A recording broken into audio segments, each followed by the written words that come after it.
आज हम आपके साथ और मेरे साथ पढ़ेंगे इलेक्ट्रिसिटी, जो चैप्टर 12 है एनसीईआरटी का, जो आपके फर्स्ट सेम में आता है। ठीक है ना?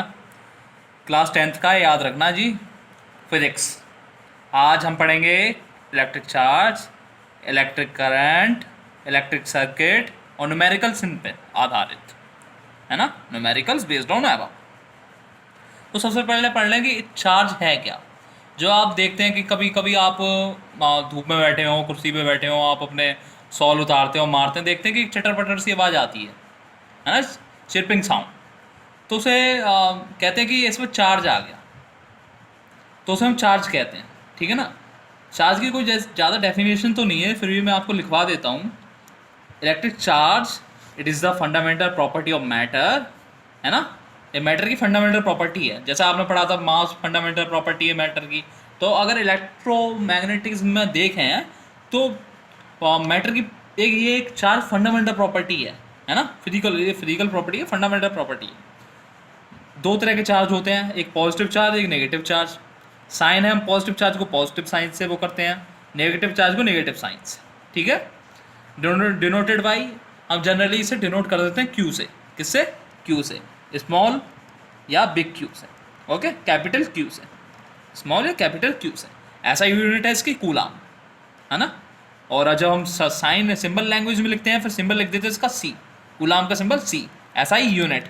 ओके, तो कुछ प्रॉपर्टीज़ आपको जानना जरूरी है। जैसे प्रॉपर्टीज़ हैं कि unlike charge attract each other, मतलब पॉजिटिव और नेगेटिव अट्रैक्ट करेंगे एक दूसरे को। ठीक है?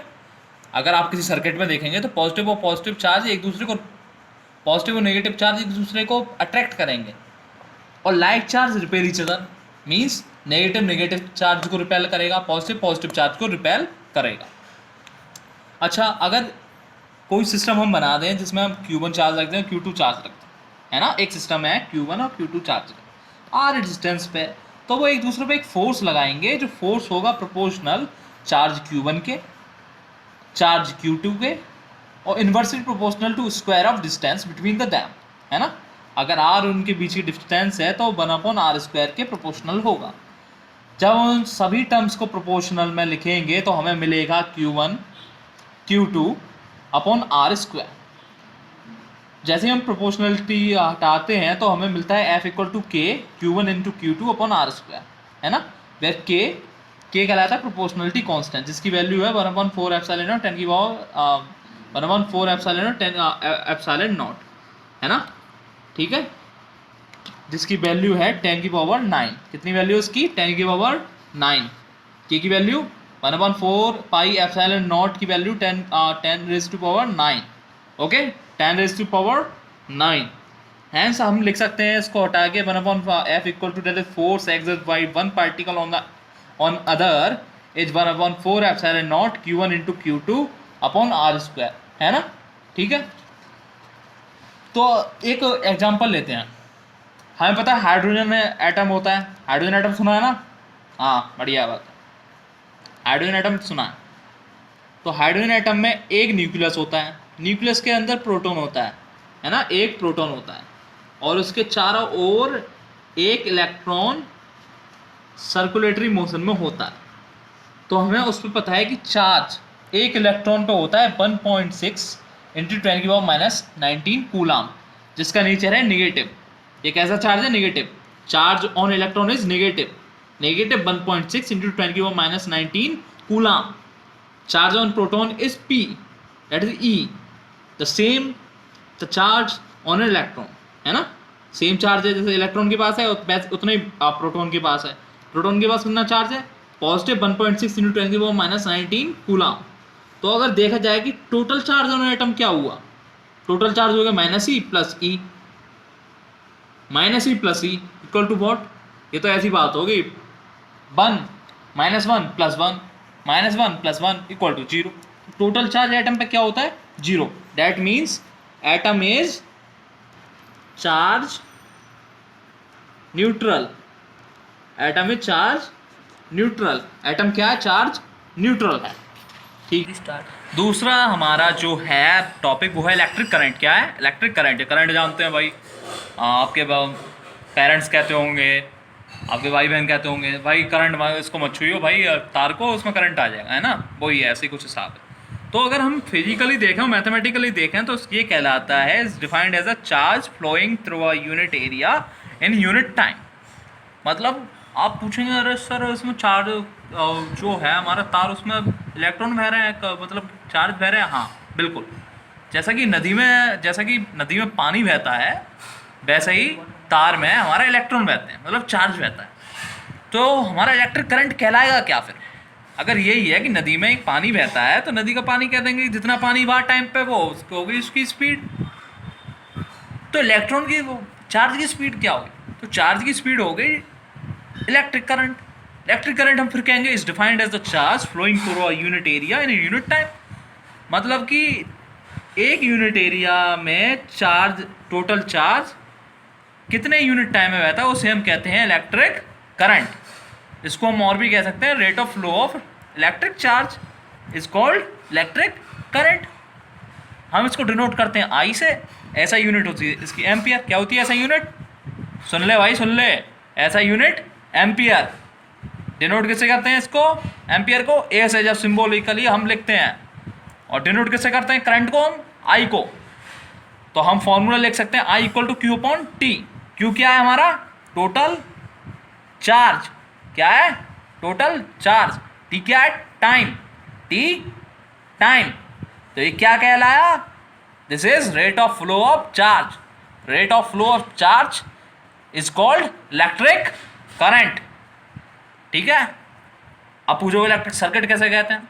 अब कहते हो कि कोई तार जमीन पर डाल दो फिर कहते हो सर्किट हो गया। नहीं, बिल्कुल नहीं। अब चार्ज में, अब तुमने तार में लिया, उसमें बल्ब लगाया, उसमें स्विच लगाया, उसमें बैटरी लगाई, दोनों टर्मिनल्स पे कस दी, तभी तो कोई सर्किट बना, है ना। तो उसको हम लिख सकते हैं it is close loop in which electric materials are placed, है ना। क्लोज लूप है, मतलब कि ऐसा क्लोज लूप है। इसमें हमने बल्ब लगा दिया, ये बल्ब आपको दिख रहा है, बल्ब लगा दिया, एक अमीटर लगा दिया। अमीटर का काम क्या है? कि करंट को नापे, कितना करंट बह रहा है ना। Ammeter is use to measure current. Ammeter means, है ना, ammeter is use to measure current. एक की लगा दी हमने के, एक बैटरी लगा दी, है ना। नेगेटिव टर्मिनल नेगेटिव की तरफ लगा से लगा दिया, पॉजिटिव टर्मिनल पॉजिटिव की तरफ से लगा दिया। अच्छा, फिर आप पूछोगे अरे सर आप नेगेटिव पॉजिटिव का इसका चक्कर क्या? तो बताते हैं, क्यों नहीं बताएंगे भाई साहब। इसका ये है कि जो डायरेक्शन होती है ना करंट की, वो नेगेटिव से, वो पॉजिटिव से नेगेटिव होती है ना। क्योंकि नेगेटिव साइड में इलेक्ट्रॉन ज़्यादा होंगे, है ना। तो अगर नेगेटिव साइड में इलेक्ट्रॉन ज़्यादा हैं तो वो पॉजिटिव की तरफ भागेंगे। अभी सुना था तो पहले शुरू में पढ़ा नहीं था कि charge unlike charge attract each other, मतलब पॉजिटिव नेगेटिव की तरफ जाएगा, जैसे लड़के लड़कियों की तरफ जाते हैं, है ना। हाँ समझ ज़्यादा, देख लो इधर, चलो। Direction of I is positive to negative. क्या है? Positive to negative. अपोजिट होती है किसके? डायरेक्शन ऑफ इलेक्ट्रॉन्स के। इलेक्ट्रॉन्स कहाँ से आएंगे? Negative to positive. Electrons negative to positive. तो इलेक्ट्रिक करंट की डायरेक्शन क्या हुई? पॉजिटिव से नेगेटिव। क्या हुई? पॉजिटिव से नेगेटिव। तो हम लिख सकते हैं direction of current is opposite to flow of direction of electrons in a wire और in a closed circuit, in a electric circuit. ठीक है। अब हम आते हैं क्वेश्चन पे। क्या आते हैं क्वेश्चन पे? 2 मिनट का रेस्ट ले लो, वीडियो पॉज कर देना नहीं तो। अच्छा, जो अभी नोट्स वगैरह पढ़ाए हैं वो मैं किसी फोटो डाल के उस पर डाल दूंगा टेलीग्राम ग्रुप पे, आपको डिस्क्रिप्शन नीचे मिल जाएगा, उसमें आपसे डाउनलोड कर लेना, ठीक है ना। अब इसमें एक क्वेश्चन है, मैं आपसे पूछता हूँ, पहले आप सोचिए। What are the total number of electrons in a coulomb, in 1 coulomb, है ना। एक कूलाम में कितने इलेक्ट्रॉन्स होंगे? अब सर कहोगे सर हम कैसे निकालें? क्यों ना निकालें भाई, पहले बताया नहीं था आपको। तो वो है, अगर एक इलेक्ट्रॉन पे चार्ज है 1.6 इंटू 10⁻⁻19 कूलाम। कितना? 1.6 इंटू 10⁻⁻19 कूलाम। तो हम लिख सकते हैं कि चार्ज, इस चार्ज में 1.6 इंटू 10⁻⁻19 कूलाम में कितने इलेक्ट्रॉन हुए? 1 इलेक्ट्रॉन। तो अगर इतने चार्ज में इतने इलेक्ट्रॉन हैं तो एक कूलाम में कितने इलेक्ट्रॉन हुए? 1/1.6 इंटू 10⁻⁻19 इलेक्ट्रॉन। इसको हमने डिवाइड किया यार 10⁻19, -19 ऊपर चला जाएगा, क्या हो जाएगा? प्लस का 19, 10⁻19, 10⁻⁻19, ठीक है, अपॉन 1.6। ये आया 10/1.6 into 10⁻18 that is 6.25 into 10⁻18 electrons.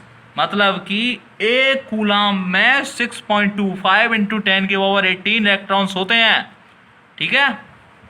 दूसरा क्वेश्चन है हमारा ये, a current of 0.5 ampere is drawn by a filament. मतलब कि एक बल्ब लगा है ये ऐसा, बहुत अच्छी बात है, उसमें 0.5 एम्पियर का करंट बह रहा है, बहुत अच्छी बात है। ठीक है, 10 मिनट्स तक बहता है। तो हमारे पास आई क्या हुआ 0.5 एम्पियर, टाइम क्या है हमारे पास 10 minutes.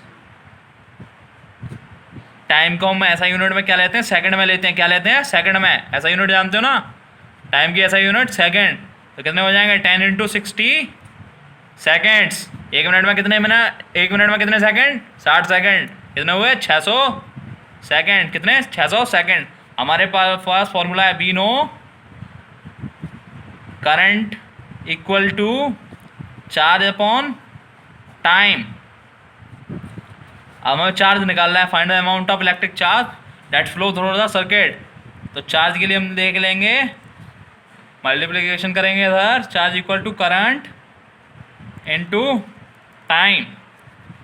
Charge Q equal to current कितना हमारे पास 0.5 ampere into 600 seconds that is 300, that is कितना हुआ 300 ampere second, that is 300 coulomb. कितना 300 कूलाम। चार्ज कितना आ गया 300 coulomb. So 300 coulomb is flowing through the circuit, is a total charge flowing through the circuit. क्यों कितना आ गया 300 कूलाम। Thank you. वीडियो अच्छी लगे तो लाइक कर देना, और अगर टॉपिक समझ में नहीं आया तो बता देना। ठीक है, और आगे तो मैं पढ़ाऊँगा ही।